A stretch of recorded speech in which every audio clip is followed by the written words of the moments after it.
no se ve dónde empieza y dónde acaba, básicamente. Y en la erisipela podemos ver una placa eritematosa dolorosa bien delimitada. ¿Y qué nos dice el caso? Solo eritematosis caliente. Con secreción. Puede ser cualquiera de las dos, chicos. Entonces pónganle como microorganismo productor asociado Streptococcus pyogenes y Staphylococcus pyogenes. De la infección de piel podría tratarse una celulitis o una erisipela. Una erisipela o una celulitis.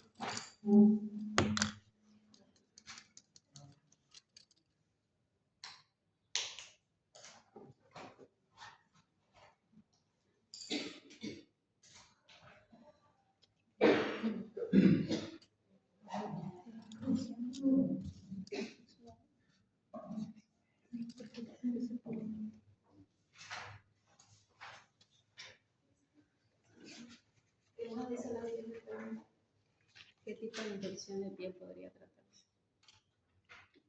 Ya les dije, puede ser erisipela. ¿Qué microorganismos están más frecuentemente asociados? Pero no pusieron microorganismos Streptococcus y Staphylococcus. Sí, ¿qué tipo de muestra sería la más adecuada? Muestra del exudado de la secreción pública. ¿Qué estudio microbiológico se necesitaría?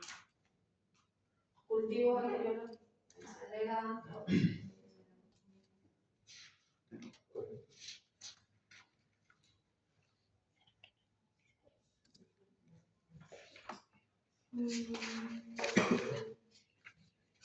A ver, chicos, es que acá no hay mucha circulación, si se dan cuenta. Lo más probable es que sea un absceso, porque no está hablando de una secreción purulenta, ¿no? Cambio, no es erisipela de la lo más probable es que sea un absceso. O sea, sí nos podría dar a pensar, ¿verdad? Está para pensar, porque normalmente estos cuadros, ¿dónde se presenta? En los miembros, ¿verdad? En los miembros inferiores, lo que es la erisipela y la escarlatina. La erisipela tiene proporción más que todos los miembros inferiores en cara, ¿ya? Entonces, por eso podríamos llegar a pensar. Pero como nos menciona que hay secreción purulenta, chicos, lo más probable es que sea un absceso, ¿verdad? Porque en el absceso vamos a ver una lesión más grande, un absceso abierto puede ser. Entonces, pongan que es un absceso, ¿ya? Los microorganismos también pueden ser un Streptococcus pyogenes y un Staphylococcus aureus. La muestra a tomar sería el exudado de la lesión y el estudio microbiológico sería un cultivo del exudado, ¿ya? De la lesión. Ya. Tipo de muestra exudado purulenta de lesión cutánea profunda, nos dice que el examen directo de leucocitos con cáncer.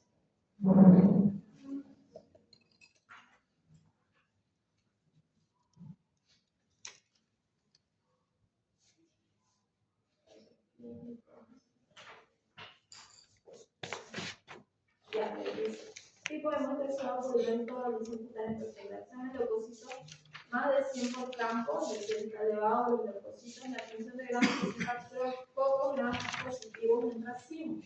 Cultivo a identificar es Staphylococcus aureus.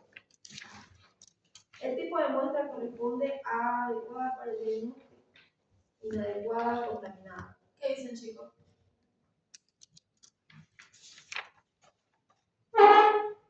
¿Qué dicen? El tipo de muestra corresponde a adecuada para el diagnóstico, inadecuada, contaminada. Adecuada, porque estamos viendo que el Staphylococcus aureus es productor, ¿no? Normalmente, ¿cuál es el parte de la microbiota normal? El Staphylococcus epidermidis o saprophyticus, ¿verdad? Pero el aureus es patógeno. Entonces sería adecuada para el diagnóstico. El microorganismo infectado identificado sería microbiota normal sin importancia clínica, patógeno frecuente de piel, contaminante ambiental. Patógeno frecuente de piel. ¿Okay? El diagnóstico más probable es infección bacteriana de la piel. ¿Cuál es el principal patógeno asociado a infecciones purulentas en la piel? Si se dan cuenta, todo el Corynebacterium spp, el Corynebacterium acnes, son microbiota normal, ¿verdad? La E. coli muy rara vez está asociada a cuadros cutáneos, entonces sería Staphylococcus aureus, ¿verdad? La respuesta. Estamos en la pregunta número 4, ¿ya? Estafilococos aureus de la respuesta. La microbiota pulmonar de la piel cumple principalmente la función de Proteger frente a patógenos. opción C. La muestra adecuada para una lesión purulenta profunda es Aspirada del exudado. muy bien, aspirada al exudado, ¿no? Ahora vámonos al caso clínico. ¿Quién puede leer ese caso clínico, chicos? Dale. Varón de 67 años, hipertenso y diabético, obesidad IMC 37,5 kilogramos por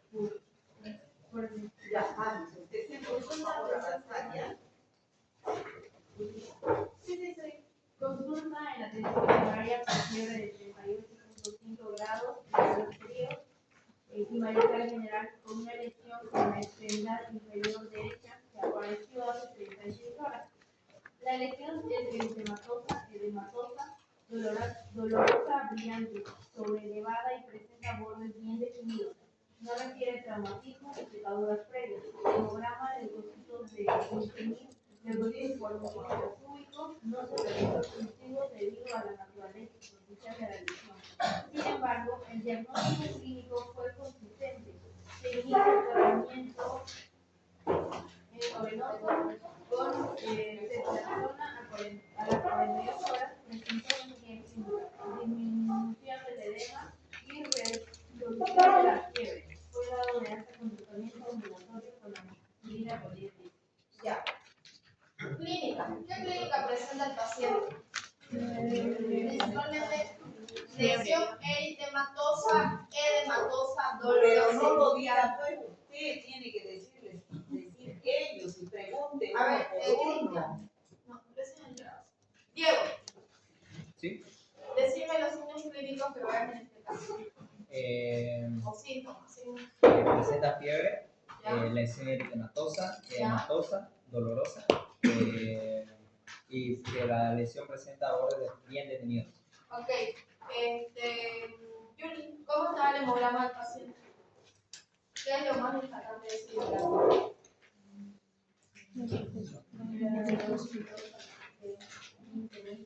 Ok, hay leucocitos elevados, ¿no? Eso nos puede sugerir infección, ¿verdad? Datos epidemiológicos, Marco.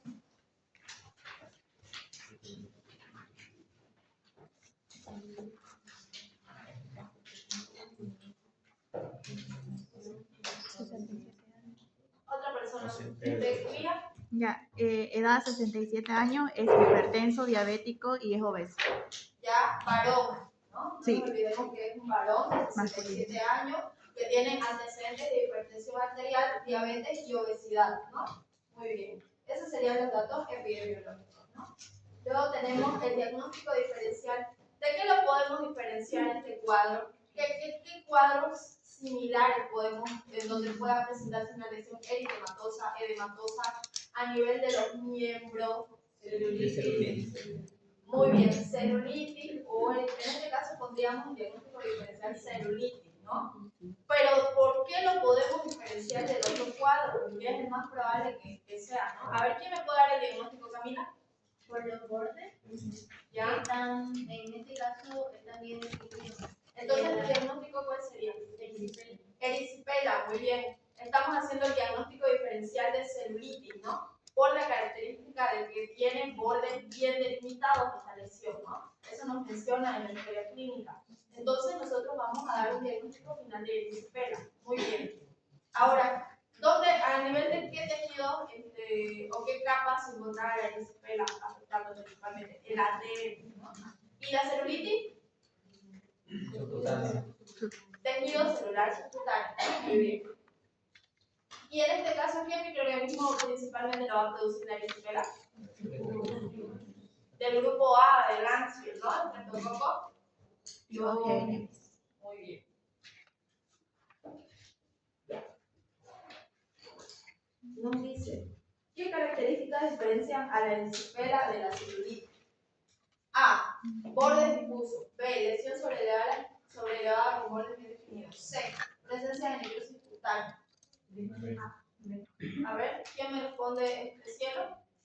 B, por la forma definida. El descenso de la elevada con borde bien definido. ¿Todos están de acuerdo? Ya, bien. Es la B, chicos.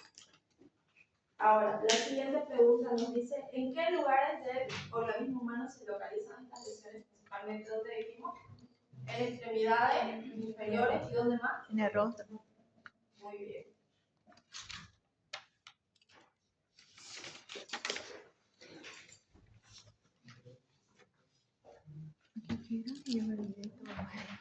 Entonces, ¿qué dijimos? ¿Dónde? Extremidades inferiores y rostro, ¿no? Bien, esos dos lugares. Y el diagnóstico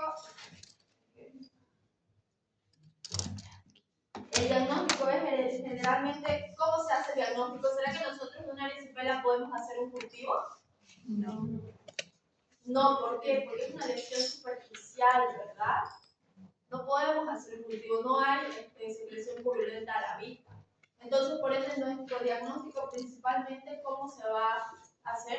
Clínico. Clínico, haciendo la anamnesis, nosotros diferenciando, ¿no? De una celulitis, de una erisipela, tomando en cuenta el tema de los bordes, si está bien definido, si no, características de la lesión, si se trata de una mancha, una mácula, una mácula. Tenemos que saber hacer bien la clínica y la anamnesis para evaluar al paciente y poder llegar a su diagnóstico. ¿Ya, chicos?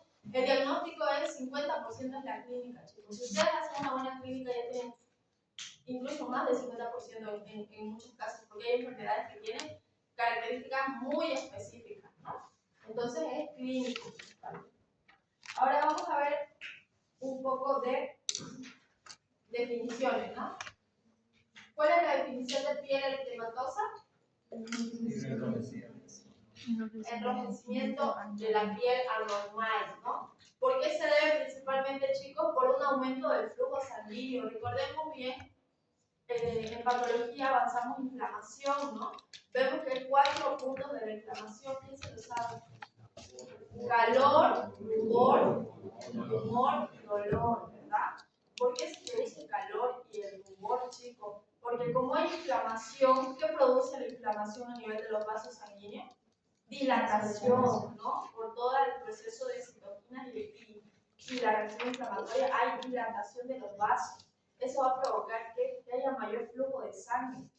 La sangre va a producir el calor y además ese color enrojecido. Por eso es que hay un aumento del flujo sanguíneo en los capilares de la dermis.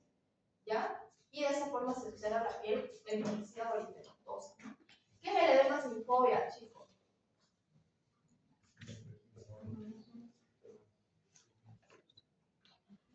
Vamos a ver, chicos, que los edemas hay los edemas con fobia y los edemas sin fobia, ¿ya? La fobia, el signo de la fobia o de Godet, chicos, es un signo clínico que nosotros vamos a tomar al examen físico, en donde cuando se presenta el edema, al hacer nosotros una depresión sobre la piel, por un tiempo determinado, generalmente más de 5 segundos, y soltarlo, si es con fobia, la piel va a tardar en retomar su superficie normal, se va a quedar como hundido, ¿no?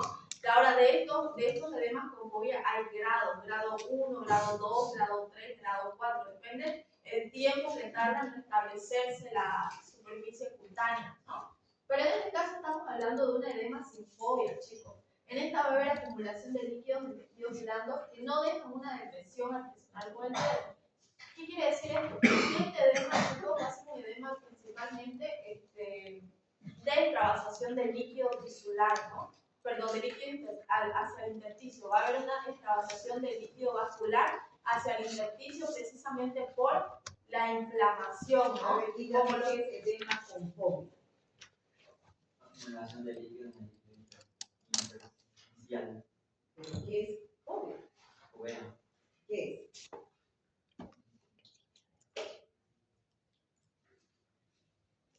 ¿Sí?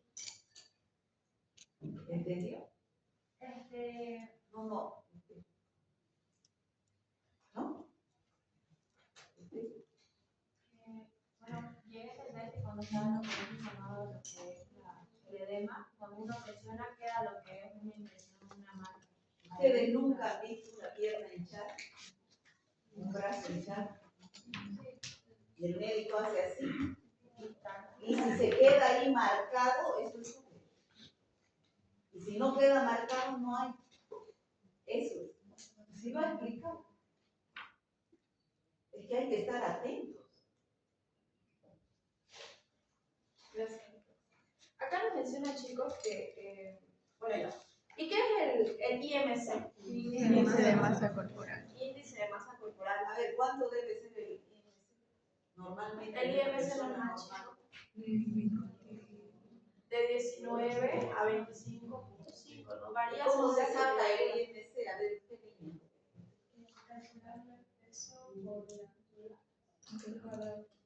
Por la talla, el peso sobre la talla al cuadrado, ¿no? A ver, cada uno saque su IMC. Saquen su máquina.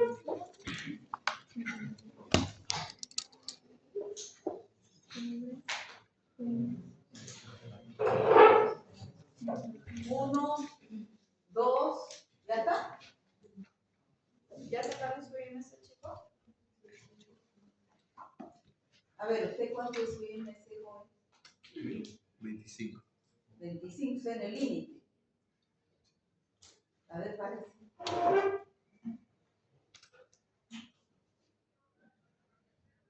Será por su talla, ¿no? Yo lo veo bien. A ver, ¿usted cuánto es su IMC? Ay, señor, y en la máquina más todavía. Usted, niña, ¿cuánto es su IMC? ¿Usted? 30. Está con sobrepeso, ¿sí? ¿Usted? 23, perfecto. ¿Usted? 18. Está con bajo peso, más bien. ¿Usted, niña? ¿Cómo no van a poder hacer en la máquina un cálculo? ¿Usted, Juan? Dígame, IMC, señorita. ¿Tu peso? ¿Cuánto peso?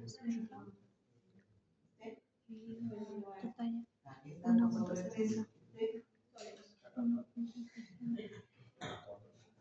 A ver, dígale cómo es el IMC. Parece que no sabe. Chicos, el IMC sabemos que es el índice de masa corporal, ¿no? Este va a ser un índice. Ya, no importa, dígale cómo se saca, no puede ser. Se saca el peso que ustedes tienen en kilogramos dividido por la altura en metros. ¿Cuánto pesa? Sí, al cuadrado. Su altura. 1,60 por altura. Así, chicos, miren, acá presten atención un rato. 23. El peso sobre altura en metros al cuadrado, chicos. Así se saca, ¿ya? Ya. Peso sobre altura en metros al cuadrado. Está usted con bajo peso. Proteínas. Proteínas. Ay, señor, por Dios, usted está de Está bien. Bien. Bien. 25 en el límite. ¿Sí? Menos pan, menos empanadas. ¿Sí? Uy, menos soda. ¿Sí? En el límite también. Está con sobrepeso. ¿Sí? Está con desnutrición. ¿Sí? En el límite también. Menos pan, chicos. ¿Cómo es posible que ustedes, estudiantes de medicina, están conociéndose más de medicina? ¿Sí? Bien. Bien. Si usted sigue comiendo pan, no sé dónde va a llegar. ¿Sí? ¿No saben ustedes que un médico que no esté saludable, qué ejemplo va a dar a sus pacientes? Es igual que un médico que fume, ¿no? Bien. Y decir, usted trabaja. ¿Sí? Bien, ¿sí? 29, menos pan, menos empanadas, menos soda, no menos nada. No coman soda. Eso es lo peor que pueden tomar esos refrescos, que disfruten, tomen agua. ¿Usted? Está bien, ¿usted? 23.4. Bien, ¿usted? 23. ¿Usted? Sí. Ah, usted también está aquí. ¿No? ¿Sí? Bien. Bien. Ya sabe, ¿no? ¿Usted? Bien. 21,5. Bien. ¿Usted? 22,5. Bien. Ay, más bien que son pocos los que están por fuera. Ya saben, chicos, tienen que mejorar su alimentación, hacer ejercicio. Chicos, es importante lo que les menciona la doctora, porque recordemos que un sobrepeso o el sobrepeso predispone a muchas enfermedades, ¿no? Una persona que tiene sobrepeso, al menos de manera larga en el tiempo, puede producir enfermedades crónicas, ¿no? ¿De qué tipo? Como la diabetes mellitus tipo 2. Esta enfermedad crónica, chicos, hipertensión arterial, gracias doctora. ¿Por qué es importante, chicos? Vamos a ver que incluso tiene relación con las infecciones de piel. Nosotros vamos a ver la gangrena gaseosa, chicos, es una infección que va a ser predominantemente en pacientes diabéticos. ¿Por qué razón? Porque la diabetes va a provocar fisiopatológicamente una mala circulación a nivel de los miembros inferiores, ¿ya? El paciente muchas veces va a producir, se observa trombosis a nivel de los miembros inferiores en pacientes diabéticos, ¿ya? Es decir, no hay una buena irrigación sanguínea. Entonces, a ver, al no haber una buena irrigación sanguínea en miembros inferiores, chicos, ¿será que esos tejidos están siendo perfumidos con sangre? No, esos tejidos están en hipoxemia, ¿verdad? Y los tejidos al estar en hipoxemia no están recibiendo oxígeno. Y si no reciben oxígeno, chicos, ¿qué microorganismos van a proliferar? Anaerobios, ¿no? ¿Qué tipo de anaerobios? Clostridium perfringens, que nos produce la gangrena gaseosa. Ustedes de 21 años deben tener, ¿o cuántos años? 19. 19 que tengan un índice de masa corporal tan alto. Imagínense yo que tengo el doble o triple de edad de ustedes. Yo soy con 23 de índice. No puede ser, pues. ¿Usted con cuántos? Yo tengo 24. Tienen que cambiar su estilo de vida. No hacen ejercicio. Doctora, yo de hecho hago ejercicio, bueno, hago levantamiento de peso. Bueno, yo leí hace poco que es relativo el índice de masa corporal. Es un valor que sí nos da aproximación, pero no es específico, sin embargo, sí sirve bastante. Pero es un indicador. Un indicador. No será 100% como nada en la vida, pero es un indicador de cómo estamos, ¿no? Un indicador de salud. ¿No? También hay que medir el perímetro abdominal para ver la grasa acumulada.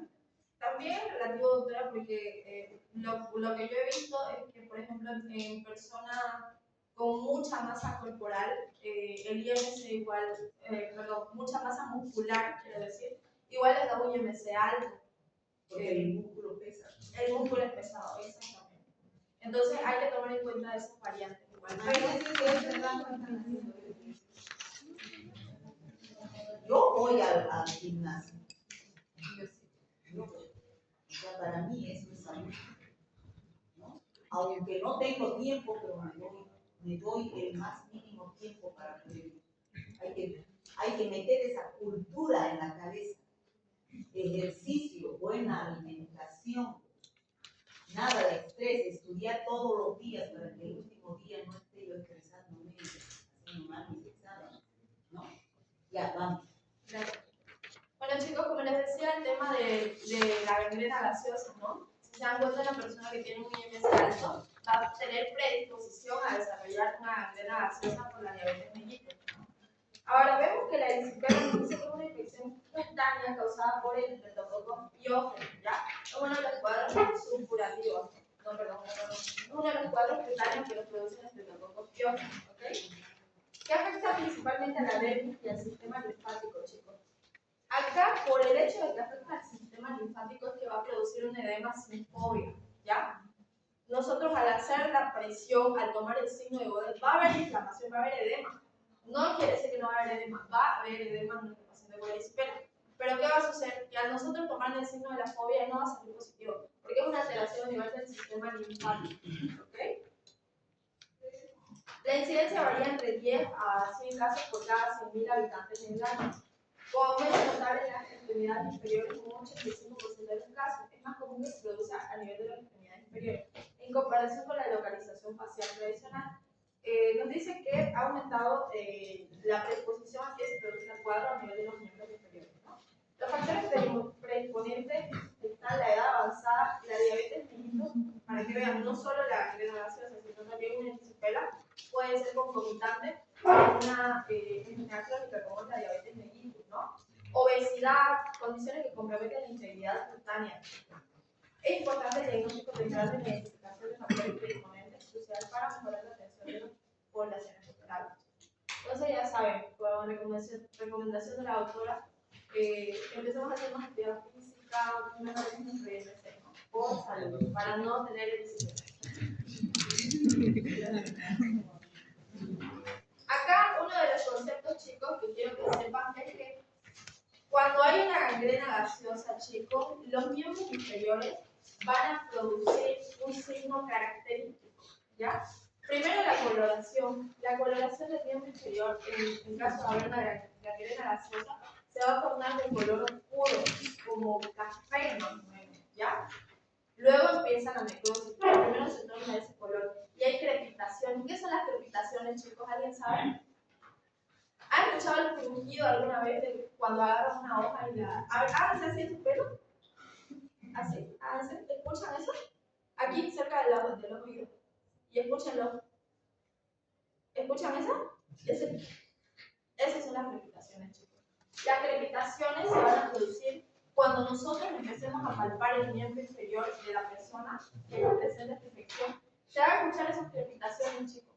Se escucha así crepitaciones.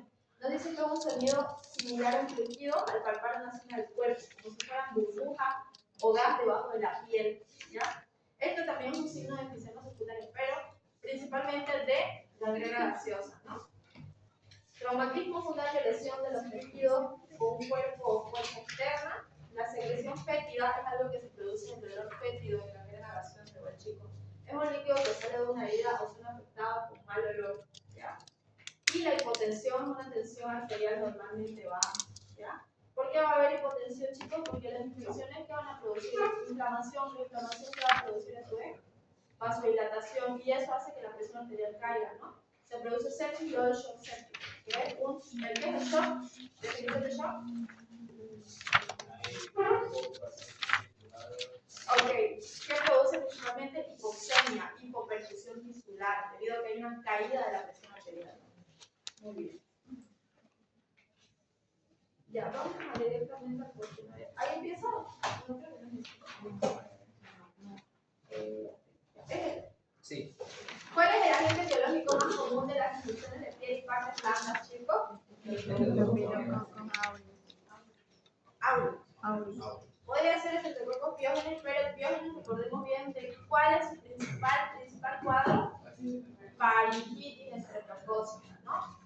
De los Staphylococcus aureus hablamos principalmente de infecciones cutáneas, ¿no? En su mayoría. Entonces sería un estreptococcus aureus, ¿no? ¿Qué infección cutánea se caracteriza por una placa de dermatosis brillante con bordes bien definidos? Sí, muy bien. En caso de sospecha de Staphylococcus aureus, chicos, pasó la lista, ¿no? Sí. En caso de sospecha de Staphylococcus aureus resistente a meticilina, un MRSA, ¿cuál es el antibiótico alternativo recomendado, chicos? Clindamycin. ¿Qué complicación rara puede surgir tras el infectivo estreptocócico? ¿Seguros? Sí, ¿por qué? Porque estamos hablando de un estreptococo, ¿no? Estreptocócico. Recordemos que el estreptococo pyogenes va a producir producir autoanticuerpos. Igual en la faringitis se observan de cuadros como infección grave producida como resultado, ¿no? Entonces, no va a ser una excepción acá igual. Entonces, un infectivo no es algo tan simple, no puede provocar una glomerulonefritis aguda, ¿ya? Por la formación de autoanticuerpos que hace el electroconducción, ¿no? ¿Esta pregunta está? ¿El fenotipo de resistencia a penicilina mediado por beta-lactamasa implica resistencia a penicilina, excepto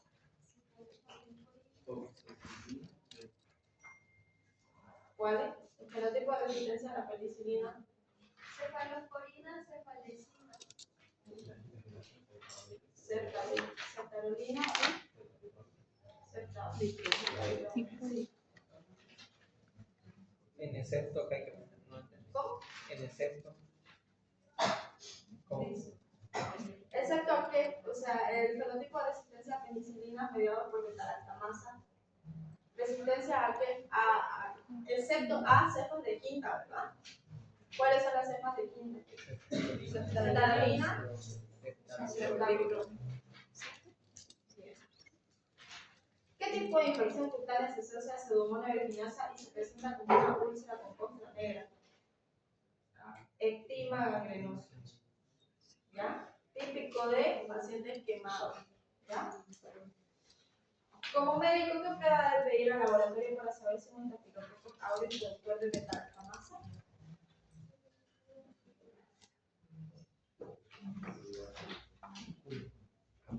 Antibiograma con meticilina, chicos. Recordemos bien que la meticilina, si es resistente a la meticilina, va a ser resistente a todos los beta-lactámicos, ¿no?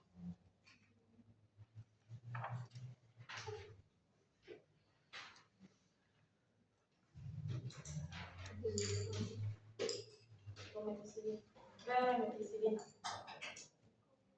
Los genes del Staphylococcus aureus que codifican el beta-lactamasa están localizados en los plasmidos de pequeño tamaño que pueden transferirse de célula a célula por el mecanismo de transferencia llamado conjugación. Con el paso de los años, el Staphylococcus aureus ha adquirido resistencia a otros antibióticos. Esta resistencia se debe al gen ese gen MET-A.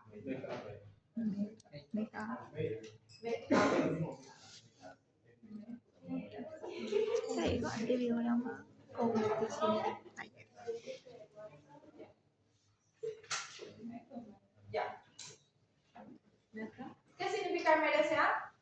Penicilina resistente, ¿no? Es resistente a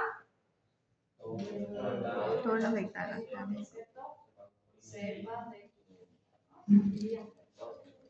¿Qué significa cepas visa? Estafilococcus aureus con resistencia intermedia a vancomicina, ¿no? ¿Qué hacemos con los visa?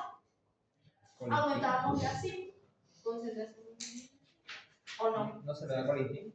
¿Cómo? ¿No se le da colitis? Lo voy a contar entonces. Claro, es una opción, pero si estamos diciendo que hay resistencia intermedia a la vancomicina, ¿qué podemos hacer?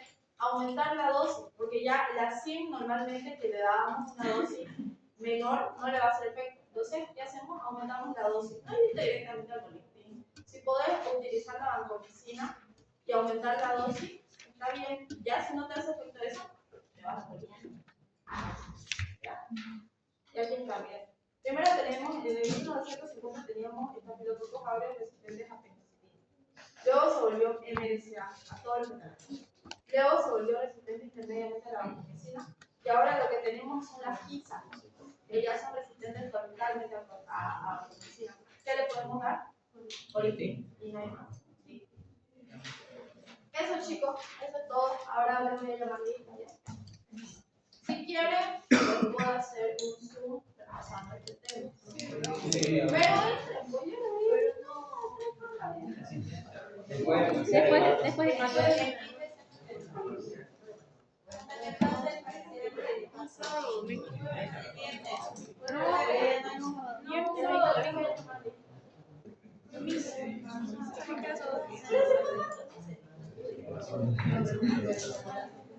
Pura pena.